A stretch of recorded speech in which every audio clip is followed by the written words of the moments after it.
الحمدللہ رب العالمین، الصلاۃ والسلام علی سید الانبیاء والمرسلین، اما بعد، اعوذ باللہ من الشیطان الرجیم، بسم اللہ الرحمن الرحیم۔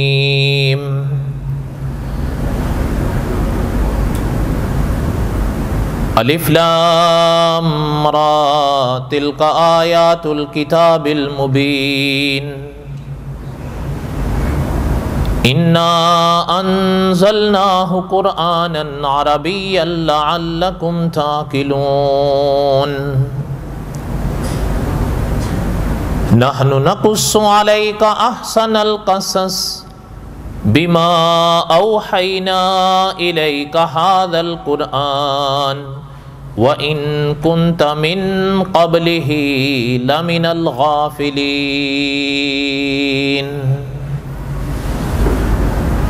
اذ قال يوسف لأبيه يا أبت إني رأيت 11 كوكبا والشمس والقمر رأيتهم لي ساجدين، قال يا بني لا تقصص رؤياك على إخوتك فيكيدوا لك كيدا إن الشيطان للإنسان عدو مبين۔ وقال النبي صلى الله عليه وسلم انا آخر الانبیاء وانتم آخر الامم، صدق اللہ العظیم وصدق رسولہ النبی الکریم، ونحن على ذلك لمن الشاہدین والشاکرین والحمد للہ رب العالمین۔ اللہم صلی علی محمد وعلی آل محمد کما صلیت علی ابراہیم وعلی آل ابراہیم انکا حمید مجید۔ اللہم بارک علی محمد وعلی آل محمد کما بارکت علی ابراہیم وعلی آل ابراہیم انکا حمید مجید۔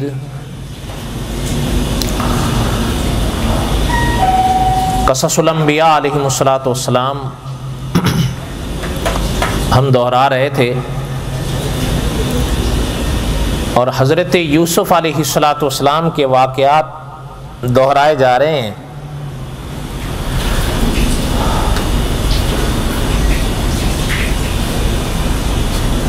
حضرت یوسف علیہ السلام کے واقعات پڑھنے میں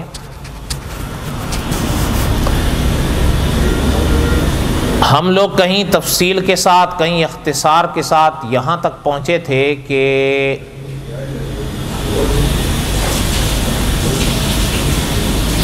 عزیز مصر نے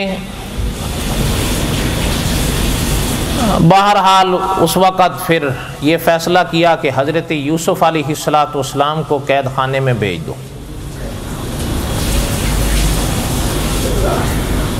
علماء نے دو وجہ لکھی، حالانکہ حضرت یوسف علیہ السلام کی پاک دامنی سورج سے زیادہ روشن تھی، لیکن ان لوگوں نے حضرت یوسف علیہ السلام کے لیے قید خانے کا فیصلہ دو وجہ سے کیا۔ ایک یہ کہ لوگوں کی باتیں میری بیوی کی طرف سے ہٹیں، اور دوسرا یہ کہ ذرا یہ اتنی باتیں ہو رہی ہیں اس بارے میں، ذرا حضرت یوسف کو اگر سامنے سے ہٹا دیا جائے، قید خانے میں بھیج دیا جائے تو کچھ دنوں بعد یہ باتیں بھی ختم ہو جائیں۔ بے گناہ ہوتے ہوئے حضرت یوسف علیہ السلام کو قید خانے میں بھیج دیا۔ حالانکہ آگے چل کے ہم انشاءاللہ پڑھیں گے جب اللہ تعالیٰ توفیق دیں گے کہ ایک مرحلے پر حضرت یوسف نے جب ایک شخص کو پیغام دیا تھا بادشاہ کے لیے، تو اس موقع پر صاحب قصص الانبیاء نے لکھا ہے کہ حضرت یوسف نے فرمایا بھی تھا کہ کیا یہی انصاف ہے کہ جس انسان نے تمہارے گھر کی عزت کا خیال رکھا، لحاظ رکھا، اس کا عوض یہی ہے کہ اس کو جیل میں بھیج دیا؟ اور یہ سچ تھا۔ آپ خود قرآن کریم پڑھ کے دیکھ لیں، جب زلیخا نے حضرت یوسف کی طرف ہاتھ بڑھایا تھا تو اس وقت بھی تو حضرت یوسف نے یہی فرمایا تھا کہ کیا کہہ رہی ہو، میں اس محسن کے ساتھ ایسا کروں جس نے بچپن سے میری پرورش کی ہے۔ لیکن بہرحال مولانا عبد الحمید سواتی رحمۃ اللہ علیہ نے لکھا ہے کہ بے گناہوں کا قید خانے میں جانا تب بھی رہا، بعد میں بھی ہوتا رہا۔ مولانا عبد الحمید سواتی رحمۃ اللہ علیہ نے اس آیت کی تفسیر میں بڑی عجیب و غریب باتیں لکھی ہیں۔ بہرحال ان کی تفصیل کا تو یہ نہ موقع ہے نہ وقت ہے۔ حضرت چنوٹی صاحب رحمۃ اللہ علیہ فرمایا کرتے تھے اللہ تعالیٰ آپ لوگوں کو بھی جیل لے جائیں، لیکن دین کے لیے ہے، دین کے لیے۔ اور حضرت فرمایا کرتے تھے دین کے لیے جانا تو انبیاء کی سنت ہے، اس کی سوا مت جانا۔ پریشان سے ہو جاتے ہو آپ لوگ، بات تو سچی ہے، حضرت نے فرمائی نا۔ حضرت فرمایا کرتے تھے اللہ تعالیٰ آپ لوگوں کو بھی جیل دکھائیں لیکن دین کے لیے، کہ دین کے لیے جیلوں میں جانا یہ انبیاء کی سنت ہے، ویسے نہیں۔ اللہ تعالیٰ محفوظ رکھیں، وہ تو ایک عذاب ہے۔ حضرت یوسف علیہ السلام کے الفاظ ملتے ہیں بعض کتابوں میں۔ صاحب قصص الانبیاء نے لکھا ہے جب حضرت جیل میں تھے تو جیل میں کچھ باتیں حضرت نے لکھی تھی جو پرانی کتابوں میں آج بھی ملتی ہیں کہ قید کیا ہوتی ہے۔ اس لیے اکابر نے فرمایا ہمیشہ اللہ تعالیٰ سے پناہ مانگا کرو، اور انشاءاللہ آگے چل کے ہم پڑھیں گے اگر اللہ تعالیٰ نے زندگی اور توفیق دی، جب حضرت یوسف کے لیے بادشاہی پیغام آیا کہ آپ قید خانے سے باہر آئیں تو حضرت یوسف نے فرمایا کہ نہیں، ابھی نہیں۔ تو آپ اس موقع پر حضور کے فرامین پڑھیں صلی اللہ علیہ وسلم۔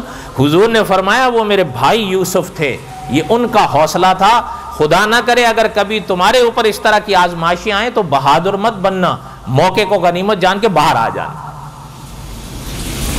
کہنے کا مقصد یہ تھا اس موقع پر بھی صاحب قصص الانبیاء نے لکھا ہے کہ اللہ تعالیٰ سے جب بھی مانگو آسانیاں مانگو۔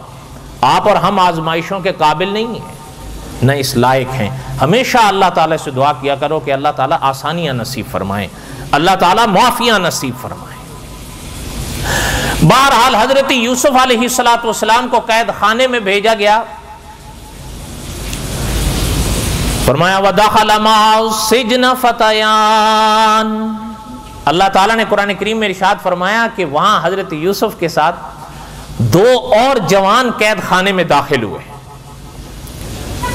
قال احدهما، ان میں سے ایک کہنے لگا جب انہوں نے حضرت یوسف کی سیرت دیکھی، حضرت یوسف کی صورت دیکھی، حضرت یوسف کا اخلاق دیکھا، حضرت یوسف کی عبادات دیکھی تو انتہا درجے کے متاثر ہوئے۔ تو اب ہوا کیا، جب قید خانے میں تھے نا تو ان دونوں نے ایک خواب دیکھا، ایک نے دیکھا ایک دوسرے نے دیکھا۔ اچھا اس میں ایک اور قول بھی ہے، اس کو انشاءاللہ ہم آگے پڑھیں گے جب موقع آئے گا انشاءاللہ۔ پہلے ذرا خلاصہ سنیں، دھیان ہے۔ اب دونوں نے ایک ایک خواب دیکھا۔ اللہ ذوالجلال والاکرام نے ان کا حضرت یوسف علیہ السلام سے آ کر بات کرنے کو قرآن میں بیان فرمایا۔ قال احدہما، ان میں سے ایک آ کر کہنے لگا انی ارانی، میں نے دیکھا ہے، آصر خمرا، کہ میں شراب نچوڑ رہا ہوں۔ خواب میں کیا نچوڑ رہا ہوں؟ اچھا میں اگر آپ سے پوچھتا ہوں شراب نچوڑی جاتی ہے یا انگور نچوڑے جاتے ہیں؟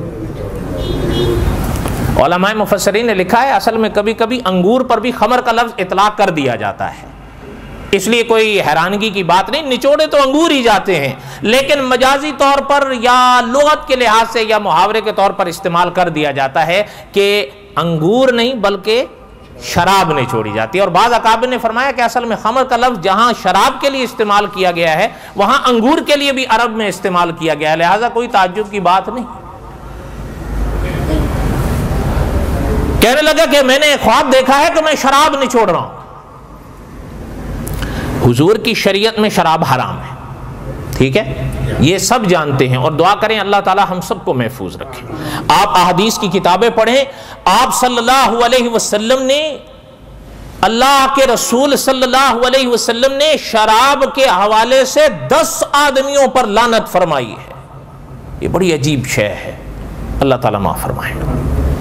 اور علامہ جلال الدین سیوطی رحمۃ اللہ علیہ تو اپنی کتاب میں لکھتے ہیں، اللہ معاف فرمائے، جو شراب کا عادی ہے، جو یہاں پیتا ہے نا، اس کی جب برزخ میں آنکھ کھلے گی اور وہ آئیں گے، من ربک من نبیک، بولو نا، تو وہاں یہی حال ہوگا، اس کو جھوم رہا ہو۔ کیوں؟ وہ یہاں جھماتی ہے، وہاں بھی جھمائے گی۔ یہاں وہ ہوش میں نہیں ہوتا جواب دیتے وقت، وہاں بھی ہوش نہیں آئے گا۔ یہ بڑی عجیب شے ہے۔ اور ہو سکتا ہے آپ نے بھی پڑھی ہو، آپ صلی اللہ علیہ وسلم کی حدیث ہے، حضور نے فرمایا صلی اللہ علیہ وسلم، اللہ تعالیٰ نے وعدہ کر کے گویا اپنے اوپر لازم کیا ہوا ہے کہ جو اس دنیا میں شرابیں پیتے رہے کہ وہ طینۃ الخبال اللہ تعالیٰ انہیں پلائیں گے۔ صحابہ نے پوچھا کہ آقا یہ طینۃ الخبال کیا ہے؟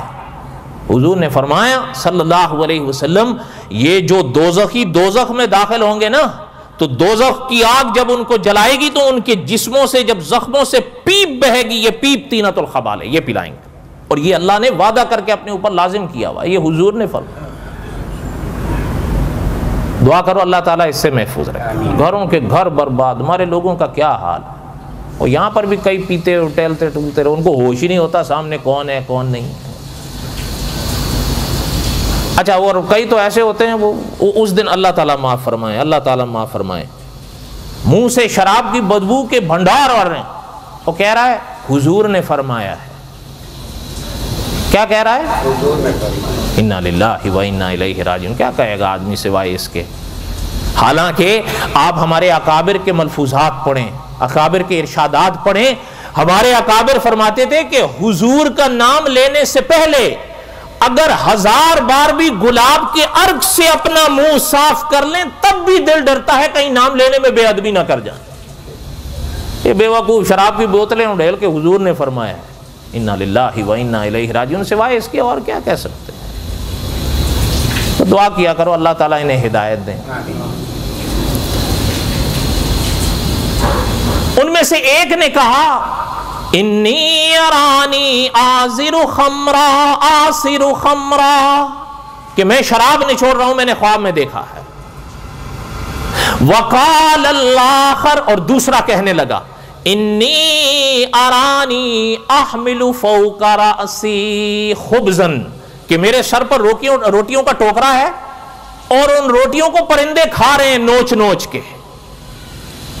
نبئنا بتأویلہ، ہمیں ہمارے ان خوابوں کی تعبیر بتائیے۔ انا نراک من المحسنین، ہم تو آپ کو نیک آدمی پاتے ہیں۔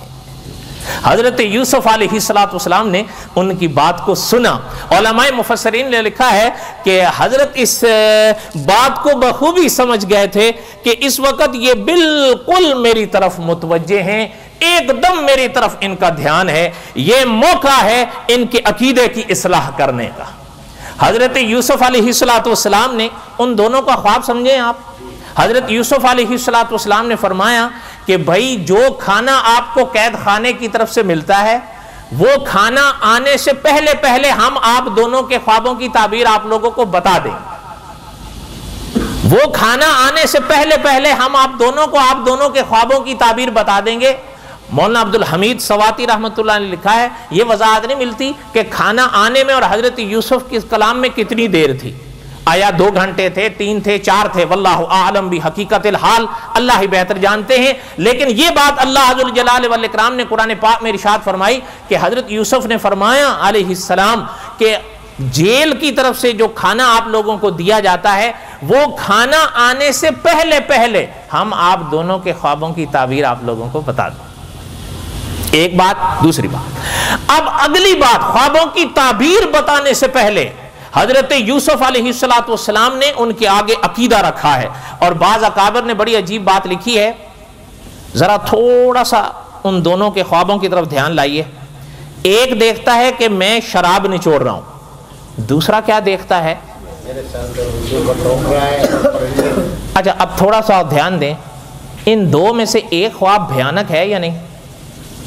دھیان دیں آپ, ان دونوں میں سے ایک بھیانک ہے یا نہیں؟ بھیانک ہے نا. اب حضرت یوسف علیہ السلام تو بھانپ گئے بات کو, اس لیے اکابر نے فرمایا آگے جو حضرت یوسف علیہ السلام نے عقیدہ توحید ان دونوں کے آگے رکھا تو حضرت اس بات کو بخوبی سمجھ گئے تھے کہ جس نے بھیانک خواب دیکھا ہے اس کے خواب کی تعبیر اچھی نہیں ہے, اس لیے اس کا اس دنیا میں آخری لمحات ہیں, آخری لمحات سے پہلے اس کا عقیدہ اگر بگڑا ہوا ہے تو اس کے عقیدے کو ٹھیک کر دو. اس لیے اکابر نے بڑی عجیب بات لکھی ہے کہ ہمیں اور آپ کو چاہیے جب کبھی موقع ملے تو دوسروں کے عقیدے کی اصلاح کرنے کی تو اس موقع کو ہاتھ سے جانے نہیں دیا کرو, لیکن دوسروں کو موقع ہاتھ سے نہ جانے تو تب دیں گے نا جب ہمارا اپنا بھی ٹھیک ہو, جب ہمارا اپنا ہی جو ہے وہ بقول مکی صاحب کے این خانہ ہما آفتاب است تو پھر ورنہ حقیقت تو یہی ہے. بعض حضرات اس بات کو مانے نہ مانے, یہ لفظ تو بڑا پیارا لگتا ہے نا عقیدہ, اور اسی پہ ابن آدم کی نجات ہے, لیکن کسی مسلمان سے آپ پوچھیں لفظ عقیدے کا معنی بتاؤ, پھر دیکھو اس کا کیا حال ہوتا ہے. یہ آپ ان سے نہیں پوچھیں جو یہاں یونیورسٹیوں میں یا اسکولوں میں پڑھ رہے ہیں, ان بیچاروں کو کیا پتا, آپ ان سے پوچھیں جو اپنے آپ کو دین کے کاموں سے وابستہ بتاتے اور دکھاتے ہیں, ان سے پوچھو لفظ عقیدے کی تعریف کرو, پھر دیکھو کیا ہوتا ہے ان کا حال. ان کی کلابازیاں کھانے دے, کیوں؟ وہ کبھی عقیدوں پر محنت ہی نہیں کی ہے, اور اس میں بھی ہوں, اور معاف کیجئے گا اس میں آپ بھی. آج ہمیں ہر شے سے, کسی شے سے وحشت نہیں ہوتی, عقیدے کے لفظ سے وحشت آتی ہے. کیوں؟ اس لیے کہ آگے جو گڑبڑ ہے. آج آپ میری نہ مانے, یعنی آپ جا کر دیکھیں, اللہ تعالی ہم سب کو حرم کی زیارتیں نصیب فرمائیں. یہ کون لوگ ہیں کہ حرم کا غلاف پکڑیں گے بھی تو نڈھال ہو رہے ہیں جیسے ابھی مر جائیں گے, اور انہی کو اٹھا کر داتا دربار پہ لے آؤ تو یہاں بھی بے ہوش ہو جائیں گے. کیا ہے؟ انا للہ و انا الیہ راجعون. اور کیا ہے؟ اگر قاری عبد الباسط رحمت اللہ علیہ کا قرآن سنیں گے تو وجد میں آ جائیں گے, وہ دوسری طرف قوالیوں پہ نثار ہوئے ہوئے ہوتے ہیں. کیا ہے؟ نا یہ قرآن کریم اگر آپ اٹھا کر دیکھیں نا تو میرے بھائیوں آپ کو نظر آئے گا کہ کچھ لوگ حضور کے زمانے میں پردے پر نظر آئے, کچھ لوگ, سب نہیں, یہ یاد رکھیے گا. اور استاذ العلماء علامہ خالد محمود صاحب لکھتے ہیں اپنی کتاب میں, ان کا شمار کبھی بھی صحابہ میں نہیں ہوا, وہ الگ طبقہ تھا جو اس خوفناک صورت میں سامنے آئے. اللہ نے اپنے نبی کو بتایا, میرے نبی ان کے تو اندر کا حال یہ ہے, مذبذبین بین ذالک, یہ درمیان میں لٹکے ہوئے ہوتے ہیں, لا الہ ہؤلاء, نہ ادھر کو ہوتے ہیں, ولا الہ ہؤلاء, نہ ادھر کے ہوتے ہیں.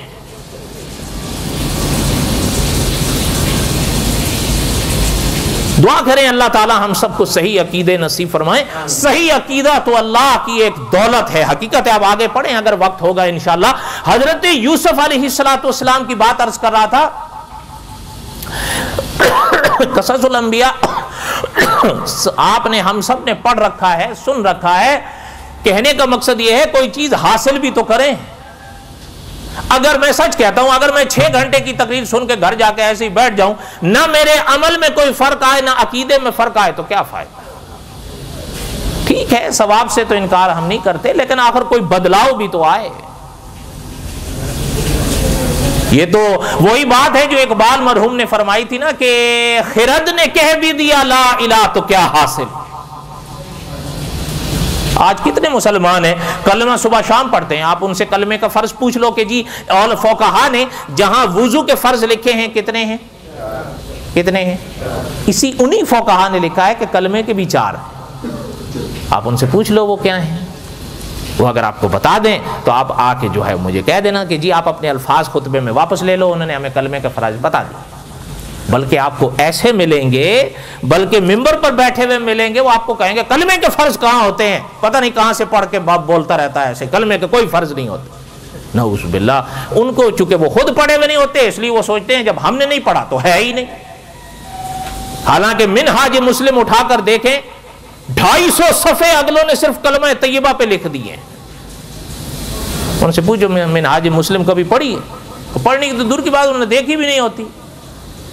اور معاف کیجیے گا میں اور آپ بھی ایسوں پر ہی خوش ہوتے ہیں. ہم بھی چاہتے ہیں کوئی ایسا سا ہو بس نماز پڑھ لیا کرے, پڑھا دیا کرے, بس ٹھیک ہے بہت ہو, بچے ہمارے پڑھا دیے, اللہ اللہ خیر صلی اللہ. ایسا ہی ہے یا نہیں؟ سچ سچ بول رہے آپ, تجربہ کر لیں. پچھلے والے نہیں بول رہے, لگتا ہے ان کا ایسا نہیں ہے. ایسی بات نہیں ہے. ہمیں آپ سے واہ پڑے 7 سال ہو گئے ہیں, ہمیں تجربہ ہے نا, کیونکہ ہم بھی تو اب اسی وہ کیا کہتے ہیں اسی کنویں کے مینڈک ہیں. دیکھ رہے ہیں یہاں کیا ہو رہا ہے. بس اللہ تعالیٰ رحم فرمائے. حضرت یوسف علیہ السلام نے ان کے آگے عقیدہ رکھا, فرمایا تمہارا کھانا آنے سے پہلے ہم تمہیں تمہارے خوابوں کی تعبیر بتا دیں گے, لیکن جو علم مجھے میرے اس خدا کی پاک ذات نے دیا ہے میں بتاؤں گا تمہیں اس کے ذریعے, لیکن میری بات سنو. حضرت یوسف علیہ السلام بھاپ گئے کہ اس وقت یہ پوری طرح میری طرف متوجہ ہے. یہیں سے میں یہ بات کر رہا تھا کہ علماء نے لکھا ہے جہاں موقع ہو صحیح عقیدہ پیش کرنے کا, حضور کے امتی ہونے کی حیثیت سے, اللہ کے بندے ہونے کی حیثیت سے اگر کسی کے آگے صحیح عقیدہ پیش کر سکو تو چوکو نہیں, پیش کرو حکمت کے ساتھ. یہ نہیں کہ لاٹھ لے کر مار دو. خدا توفیق دے. حضرت یوسف علیہ السلام نے ارشاد فرمایا سنو کہ میں نے چھوڑا ہے ان لوگوں کو, ان کے دھرم کو جو اللہ پر ایمان نہیں رکھتے, آخرت پر ایمان نہیں رکھتے. میرا ان کے ساتھ کوئی تعلق نہیں ہے. اچھا اب حضرت یوسف کا تعلق کیا ہے, حضرت یوسف کا عقیدہ کیا ہے؟ وَاتَّبَعْتُ مِلَّةَ آبَائِي. علماء نے لکھا ہے یہ پہلا موقع ہے کہ حضرت یوسف علیہ السلام نے کھل کر اپنے خاندان کی نسبت کا اظہار کیا ہے قید خانے میں. حالانکہ کئی مدتیں گزر گئیں اپنے والد سے بچھڑے ہوئے, مدتیں ہو گئیں اپنے گھر سے بچھڑے ہوئے, لیکن اپنے والد کا ذکر اس مرحلے پر کھل کر کیا ہے, اس سے پہلے نہیں کیا. اس میں کیا حکمتیں تھیں ہمارا اللہ جانتا ہے, اس میں کیا راز تھے ہمارے اللہ جانتے ہیں. لیکن علماء نے لکھا ہے یہ پہلا موقع ہے کہ خدا کے پیغمبر یوسف علیہ السلام نے کھل کر اظہار فرمایا ہے اپنے عقیدے کے ساتھ ساتھ اپنی خاندانی نسبت کا. عقیدے کو تو پیغمبر نے کھل کے 2 لفظوں میں واضح کیا ہے, وَاتَّبَعْتُ مِلَّةَ آبَائِي ابراہیم و اسحاق و یعقوب. والد بھی آگئے, دادا بھی آگئے, پردادا بھی آگئے. وَاتَّبَعْتُ مِلَّةَ آبَائِي ابراہیم و اسحاق و یعقوب. فرمایا کہ میں نے اس دین, اس ملت کو قبول کیا ہے جو میرے والد, جس پر میرے دادا, جس پر میرے پردادا تھے. حضرت اچھا اور آگے کیا, ما کان لنا ان نشرک باللہ من شیء. ہمیں نہیں جچتا, ہمارا یہ کام نہیں ہے, ہمیں نہیں سجتا کہ اللہ کے ساتھ کسی اور کو شریک ٹھہرائیں. ما کان لنا, نہیں جچتا, ہمارا یہ کام ہی نہیں ہے, ان نشرک باللہ, کہ اللہ کے ساتھ کسی کو شریک ٹھہرائیں, اللہ کے ساتھ کسی اور کو بھی ملائیں. یہ نہ جچتا ہے نہ یہ کام ہے.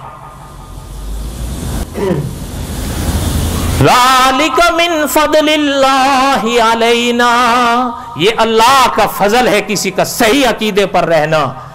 وعلی الناس, اور آگے پیغمبر فرماتے ہیں ولیکن اکثر الناس لا یشکرون, لیکن اپنے عقیدوں کو برباد کر کے اکثر لوگ خدا کے ناشکرے بنتے ہیں.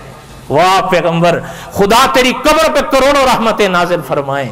اگر آپ کے اور ہمارے دیکھیں, ذرا پیغمبر کے عقیدے دیکھیں, پیغمبر کا انداز دیکھیں. اس لیے اکابر فرماتے تھے انبیاء کے یا انبیاء کے صدقے جو انبیاء کے ساتھ آئے ہیں ان کے عقیدے پہاڑوں سے زیادہ مضبوط ہوئے ہیں.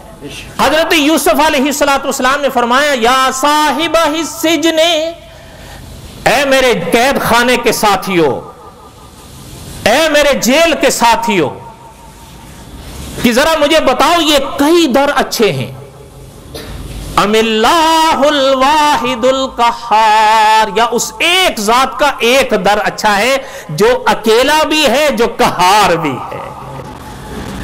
یا صاحب السجن ارباب متفرقون خیر، ذرا یہ بتاؤ کبھی یہاں اچھا کبھی وہاں اچھا.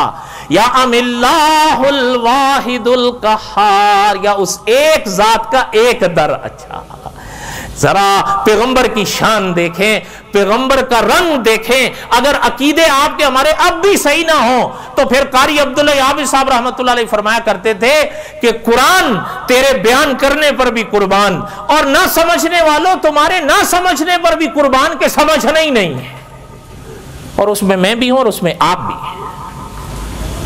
یا صاحب السجن، اے میرے قید کے ساتھیوں، ارباب متفرقون خیر، بتاؤ کہ ادھر ادھر اچھا، یا ام اللہ الواحد القہار، ایک در اچھا.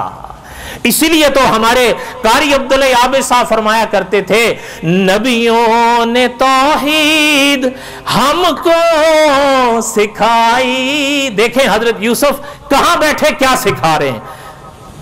نبیوں نے توحید ہم کو سکھائی، جسم اپنا پتھروں سے زخمی کرا کر. وہ کہتے تھے لوگوں پڑھو لا الہ، وہ کہتے تھے لوگوں پڑھو لا الہ، خدا کے سوا کوئی داتا نہیں ہے. وہ کہتے تھے لوگوں پڑھو لا الہ، خدا کے سوا کوئی داتا نہیں ہے. کوئی بات سمجھ آئی میرے دوستو؟ اچھا، اب ان میں سے ایک مچلا بعض اکابر کے فیصلے مطابق کہنے لگا کہ حضرت ہم نے تو کوئی خواب واب نہیں دیکھا تھا، ہم تو ایسے آپ کو ٹٹول رہے تھے، ہم نے سنا آپ خوابوں کی بڑی تعبیر بتاتے ہیں. حضرت یوسف علیہ السلام نے کیا جواب دیا؟ انشاءاللہ اگلے ماہ آؤ گے یا نہیں آؤ گے؟ انشاءاللہ حضرت یوسف علیہ السلام کا جواب اپنے موقع پر آ جائے گا جب اللہ تعالیٰ نے زندگی بخشی، موقع بخشا.